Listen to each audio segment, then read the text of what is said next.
Okay, let's get ourselves ready and set up. Maybe I can get to that chowder house thing and get its stuff.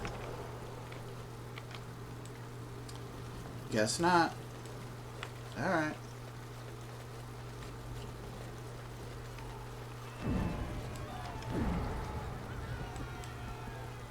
Okay.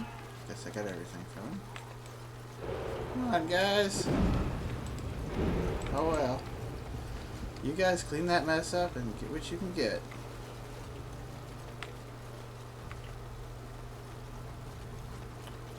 Yeah.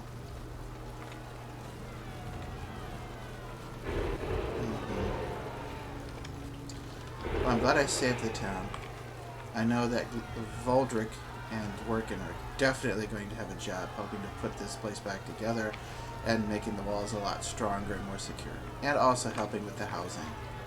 Maybe we could do something out here as well. I'm thinking perhaps we could make a sort of outer wall, put up some decent housing here. Housing that could also be a bit defensible. Could be like a temporary staging area for refugees. In terms of cleaning up the town, okay. We can do that as well.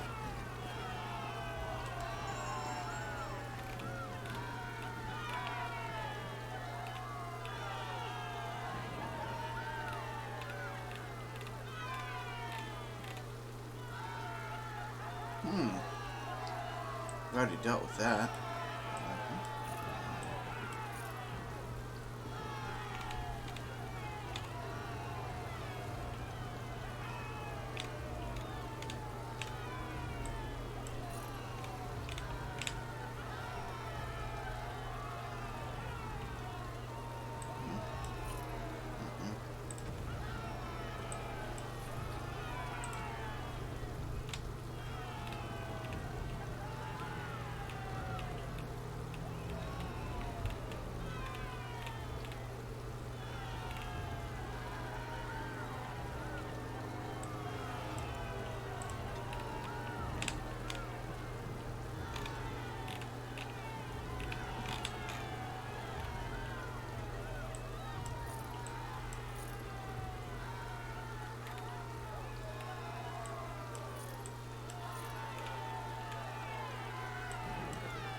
Had you quite a while, but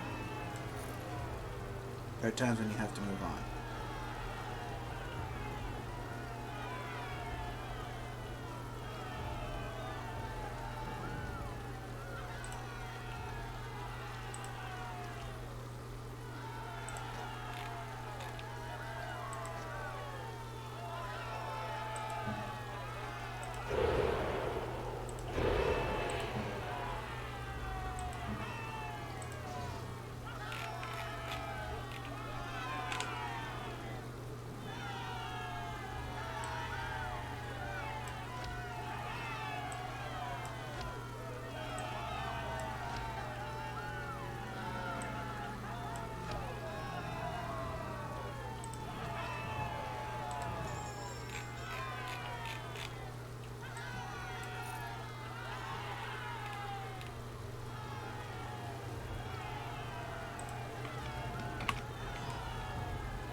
Okay.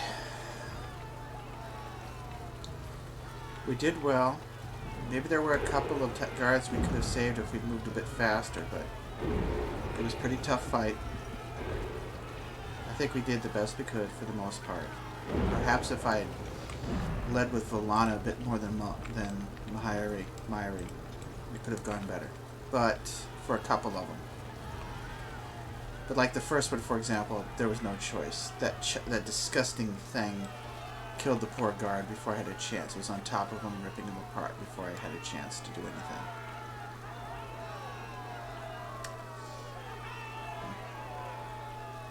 And other than that, I think one of my biggest things that I had misgivings about was not punishing Avernus more in the first, when we were fighting against the Archdemon. Here, I think I've been too nice to Volana. I think I should have been harder on her. And I think a key reason for that was because of her reaction to the poor people in the Black Marsh that were trapped by the Baroness.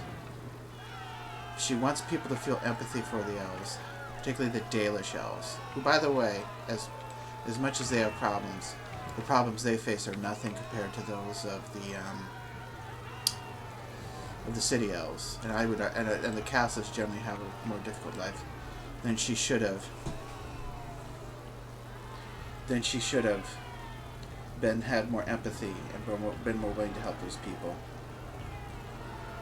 And I remember telling the elves that we had met, who had cast her out for her extremist views, that it helped to get her party killed, that she had changed for the better. In some ways she did seem, but that really, really bothers me, sticks with me.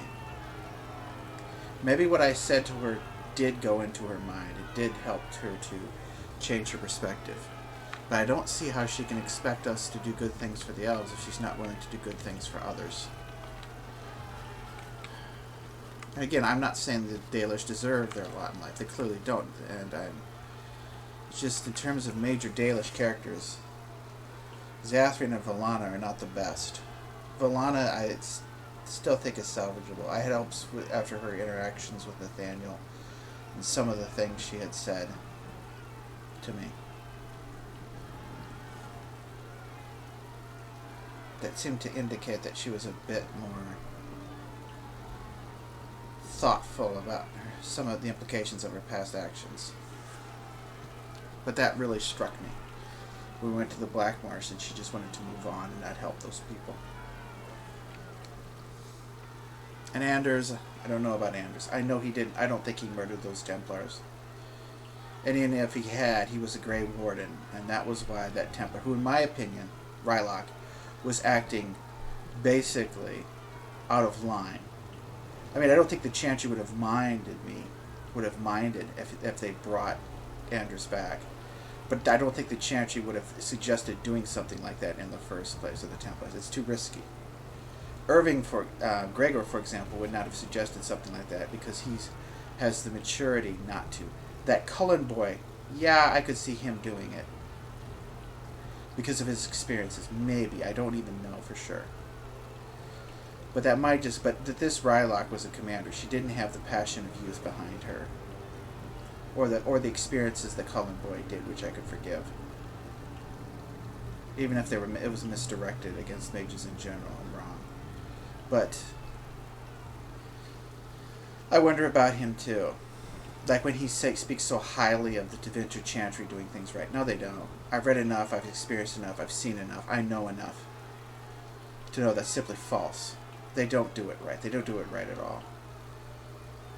Even if blood magic in and of itself could be done positively as a discipline, the reality is that there's no proper regulatory system there. So that concerns me, that and his anger. But there's also his good-humored part. He does make me laugh. I think that more time he spends with Argren, I think that's a positive. I can't believe I would say that, but of all the people, yes. Argren is Argren. Disturbs me that he hasn't done more to help his kids, Felsi, and I have misgivings about him joining the Grey Wardens and basically abandoning the child in Felsi. That really angers me, and I'm going to have to get after him to give him money and to help them out. I mean, that's still small scale in terms of what he should have done. And I wonder if I should have been more hard with him. I don't know. Anyway. In Justice, I'm concerned about what will become of Justice. He has a purity in that sense of the desire for justice, but you also need mercy. And there's a limitation to things. I mean, when he goes after Nathaniel, when he's like, not necessarily goes after, but when he's criticizing Nathaniel or Sigrun, I do appreciate how Sigrun teases him. He's so dedicated to that virtue that it may blind him to its successes and abuses. I'm hoping that through his interactions with us in society, and with some guidance and some leadership on my part, that we can direct him in a proper way. Of course, this all depends on them surviving the battle. But again, I'm hoping that Valana and Nathaniel will stay around. I think Nathaniel has a positive role to play in her life, and she has a positive role to play in his. And I'm not even talking about romance or anything like that. I don't think it's going to turn into that. But I'm saying that I think there's a positive friendship there that both can grow from. Anyway, that's what I'm hoping. Provided everyone at Vigil's Keep survives. But again, they've got dwarven walls from Voldrick and Dworkin. Particularly, I'm sorry, Voldrick. Voldrick would be upset if I said it was Dworkin. They might have to blast some things, but Voldrick. Those dwarven walls. We've armored them up with Viridium and Silverite fine armors, and they've got Master Wade hammering that out for them. And Heren. Nathaniel's good. He knows that place like the back of his hand. Justice will be firm. Anders is a talented and gifted mage who can provide a lot of healing support and other supporting attacks and can defend himself. And they've got sturdy old Ogren. I'm just going to have to hope that they can hold the line there. And they can certainly do it better than in Amaranthing. And the fact is there's a lot more people in Amaranthing. And this is the economic base and center. Whereas Vigil's Keep is its strategic heart. Usually those two are often combined in the same, but not always. In any event, here we go. Let's finish this. Of course.